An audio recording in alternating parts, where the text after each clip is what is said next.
Dominus vobiscum.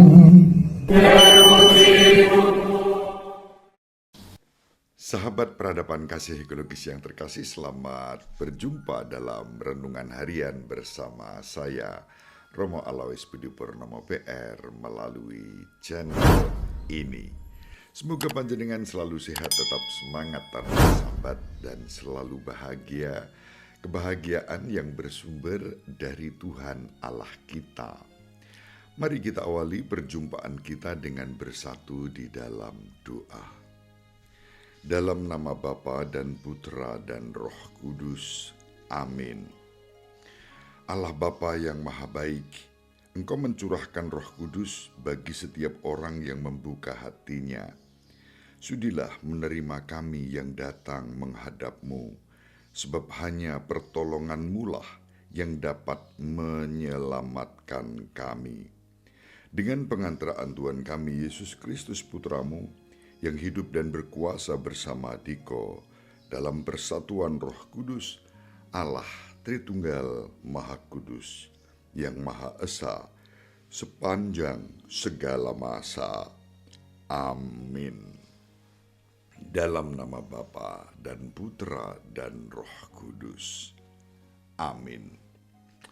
Sahabat peradaban kasih ekologis yang terkasih, kita melanjutkan membaca bacaan pertama yang kita terima berdasarkan penanggalan liturgi Gereja Katolik, dikutip dari surat Santo Paulus, surat Rasul Paulus kepada jemaat di Galatia.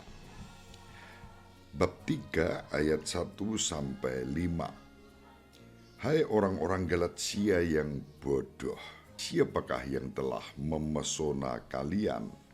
Bukankah Yesus Kristus yang disalibkan itu telah dilukiskan dengan jelas di depanmu? Hanya ini yang ingin ku ketahui darimu. Apakah kalian menerima Roh karena melakukan hukum Taurat, atau karena percaya akan pewartaan Injil? Adakah kalian sebodoh itu?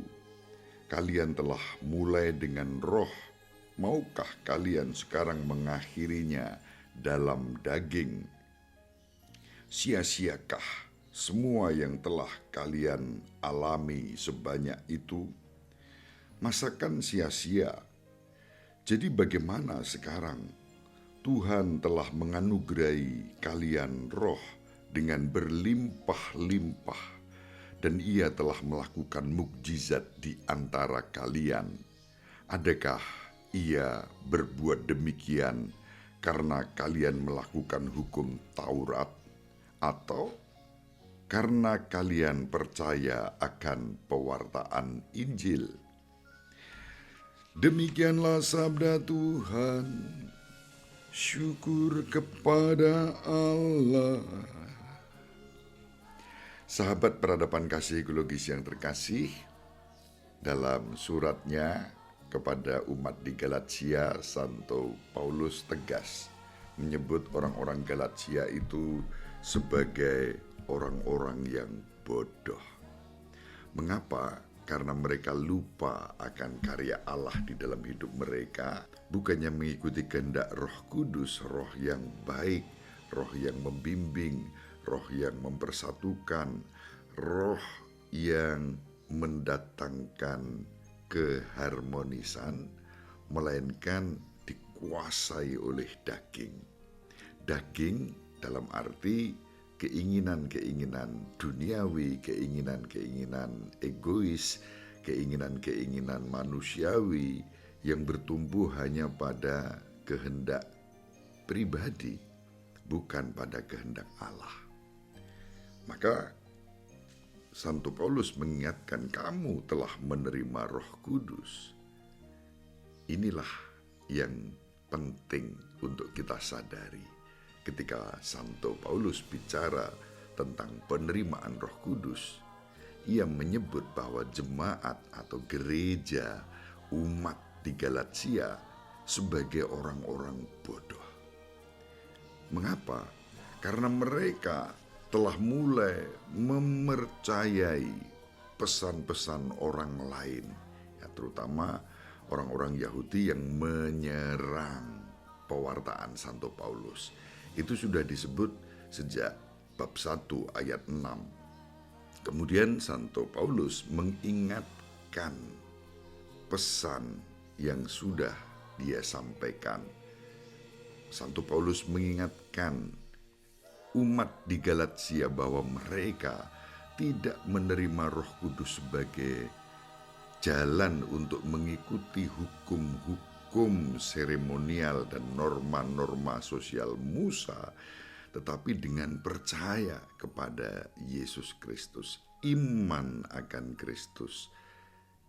Memang iman akan Kristus kemudian dihayati dengan segala macam tata aturan, bimbingan, tuntunan, ajaran yang benar, yang berdasarkan Injil, berdasarkan pengalaman sejarah gereja, berdasarkan tradisi, dan bukan berdasarkan perspektif pribadi.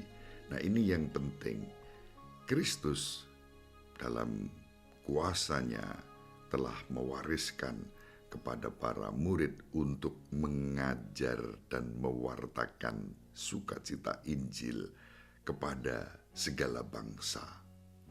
Maka umat di Galatia adalah orang-orang yang bodoh bagi Santo Paulus, karena mereka berpikir bahwa setelah menerima hukum-hukum baru dan kasih karunia Roh Kudus melalui iman kepada Yesus Kristus, mereka lalu berlaku seakan-akan semau mereka sendiri. Mereka dipanggil untuk terbuka pada bimbingan Roh Kudus yang memang berkarya di tengah-tengah kehidupan ini dengan cara-cara yang jelas, bukan dengan cara-cara yang selalu ad hominem menyangkut kepentingan-kepentingan pribadi, apalagi dengan kemudian menyerang otoritas-otoritas gereja yang memang sejak awal ditentukan oleh Yesus Kristus terjadi demikian. Misalnya dibangun, diletakkan atas dasar Kefas, atas dasar batu karang, atas dasar Petrus yang dipilih oleh Kristus sebagai pemimpin di antara para rasul lainnya. Kemarin kita membicarakan bagaimana Santo Paulus mengakui otoritas Petrus, Yakobus, Yohanes, juga di dalam sidang atau konsili di Yerusalem yang menegaskan bahwa tata aturan untuk mengimani Kristus tidak perlu dibelenggu oleh hukum-hukum Taurat. Dan itu sudah sebetulnya dinubuatkan atau diantisipasi dalam kitab Kejadian bab 17 ayat 9 sampai 14. Sebelum kedatangan Kristus, sunat merupakan pintu gerbang menuju perjanjian Allah dengan Abraham misalnya. Tetapi apakah sesudah itu menjadi suatu kewajiban yang memberatkan umat yang bukan berasal dari kalangan Yahudi? Pertanyaan yang didiskusikan dalam konsili di Yerusalem dinyatakan tidak perlu beban-beban itu diberikan kepada siapapun segala bangsa yang mau mengimani Kristus. Dalam kitab Imamat bab 12 ayat 3 misalnya disebut sakramen inisiasi ke dalam keluarga Israel juga melalui ritus-ritus seperti itu.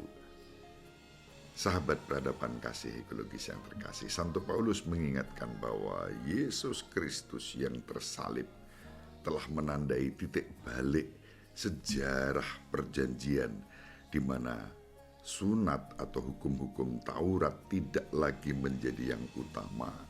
Karya penebusan yang dikerjakan Kristus ditaati bersama dengan tentu saja institusi, lembaga, gereja. Gereja bukan sebagai organisasi, tetapi sebagai organisme yang hidup, yang ditata sedemikian rupa dengan norma-norma yang kita taati dengan rendah hati. Sahabat peradaban kasih ekologis yang terkasih, dalam konteks itulah kita dipanggil untuk terus belajar setia. Mari kita saling mendoakan agar kita diberi rahmat untuk tetap setia pada karya Kristus dalam hidup kita, dalam kerendahan hati dan ketaatan. Semoga bermanfaat. Ibu Maria dan Bapak Yusuf selalu mendoakan kita.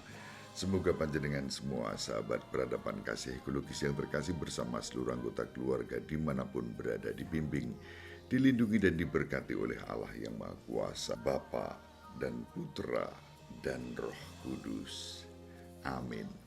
Terima kasih, salam sehat, tetap semangat tanpa sambat, selalu bahagia. Kebahagiaan yang bersumber dari Tuhan Allah kita. Salve, salam, salam sejahtera, berkah dalam. Sahabat peradaban kasih yang terkasih, sampai jumpa pada episode berikutnya. Terima kasih atas kebersamaan kita.